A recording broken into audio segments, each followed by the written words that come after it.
bien. La tenemos a mí, la hemos recuperado a mi amiga Carolina Moroso. El gusto de estar de nuevo con Porque además con un tema importante que es un país muy cercano a nuestros corazones y a nuestra geografía, que va muy bien con el tema de la pandemia. Así es, muy bien con el tema de la pandemia, pero te sumo algo, sin cuarentena obligatoria. Ah, ¿sí? En el caso de Uruguay, sin cuarentena obligatoria, estamos hablando, por supuesto, de Uruguay en el inicio de la gestión de Luis Lacalle y un cambio drástico, por supuesto, también en el color político, al fin de la era del Frente Amplio. Bueno, te cuento, desde que se detectó el primer caso en Uruguay, el 13 de marzo, la reacción fue rapidísima. Enseguida una emergencia sanitaria y el cese, por supuesto, de todas las actividades que podían significar aglomeración de gente. Esta reacción rápida es lo que muchos consideran ha sido el gran acierto y la razón por la cual quizás no fue necesaria una acción tan drástica en términos del aislamiento de la población. La cuarentena, como te decía, no es obligatoria. ¿Y qué significa no obligatoria? Básicamente quiere decir que es una exhortación a la población guardar la distancia social, pero no se los obliga a estar en su casa. Exactamente, no se los obliga al aislamiento. El presidente Lacalle Pou básicamente habla de razones filosóficas. Hoy leía un reportaje que le hacían a la vicepresidenta de la Fórum, primera vicepresidenta de Uruguay, que es Beatriz Argimón, y él decía, cualquier decisión vinculada con el coronavirus, con el ataque de la pandemia, siempre tuvo en cuenta la libertad individual. Me parece que aquí hay una cuestión, sí, filosófica muy de fondo que se repite en el discurso de Lacalle Pou y se repitió en su decisión. Él habló en una entrevista reciente con el programa Santo y Seña, un programa importante de Uruguay, de que justamente ese fin de semana o esos días por el 21, 22, 23, cuando el resto del arco político, sobre todo la oposición, sobre todo los referentes del Frente Amplio, le pedían, bueno, vaya por la cuarentena obligatoria, esto están haciendo los países de la región, él sintió sus días más solitarios en la presidencia. Igual recordemos que es presidente desde hace nada, ¿no? Claro, primero de marzo. Claro, exactamente, desde el primer día de marzo.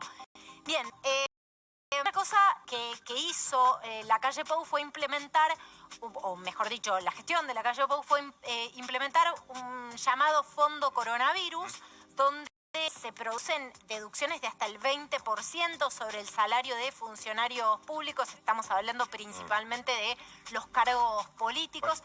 Esto tuvo su repercusión, pero sin dudas esto también tiene un peso simbólico. Se estima que la suma son 12 millones de dólares, pero en este contexto era para él, para el presidente de Uruguay, una señal importante. Si te parece, vamos a escuchar lo que decía sobre los cuestionamientos que recibió por parte de la oposición. Esta es una entrevista muy reciente y hablaba también de su consideración hacia el expresidente Tabaré Vázquez y los cuestionamientos que había tenido sobre su política. Vos sabés, Nacho, que ayer le decía a mi mujer, extraño ser un diputado ese, porque cuando era diputado podía decir lo que... Estás en una pose institucional menos belicosa, digamos. Es que no, yo soy el presidente de Tabaré Vázquez. Soy el presidente de todos los uruguayos. Está bien. Y por ende, primero, mi respeto aún en la discrepancia radical como en este caso. Está, pero vos no sentiste que él, en una situación tan delicada del país, ¿no?, te estaba con la mejor de las intenciones, ¿no?, pero bombardeando tu decisión. No. ¿No lo sentiste como una traición, como un golpe bajo? No. Sentí que estaba equivocado el presidente Vázquez. Y entendés que lo hizo porque era su opinión y quería darla. Es que y tenía que darla. Es que quizá ahí donde se separen los caminos sean cuestiones filosóficas.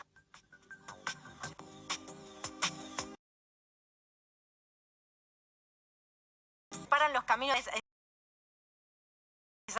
Tabaré Vázquez, y donde se separan los caminos están las cuestiones filosóficas. Aún en medio de un contexto de emergencia.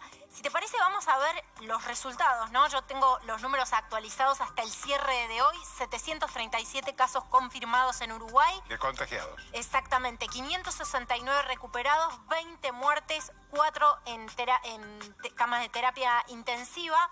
Y con respecto a los números de la economía, claro, como lo que se suspendieron fueron algunas actividades, entre ellas la construcción y una prueba tipo para reanudar esa actividad, por supuesto el golpe no es tan fuerte como el de un aislamiento obligatorio total. Se prevé, la peor previsión prevé una caída del 4% del Producto Bruto Interno, el FMI previó una caída del 3% para Brasil es del 5,3%. Argentina del 7%. Exactamente. La Argentina, en algunas previsiones hablan del 6,5% y la previsión del Fondo Monetario cerca del 6%. Ahora, ¿qué desafíos tiene? Vaya si tiene desafíos Luis Lacalle Pou, porque está frente a un nuevo epicentro de la pandemia. Estamos hablando, por supuesto, país con el que comparte una frontera seca y ciudades prácticamente vitales, con lo cual esta situación hay que monitorearla de cerca, digamos, nadie está para cantar victoria todavía. Y por supuesto la situación también en términos económicos de dos aliados fundamentales, como son la Argentina y por supuesto Brasil. El golpe económico sin dudas también se va a sentir en Uruguay, pero por lo pronto es un caso llamativo. Así es. Muchas gracias, Carolina. A vos, Joaquín. Una pausa.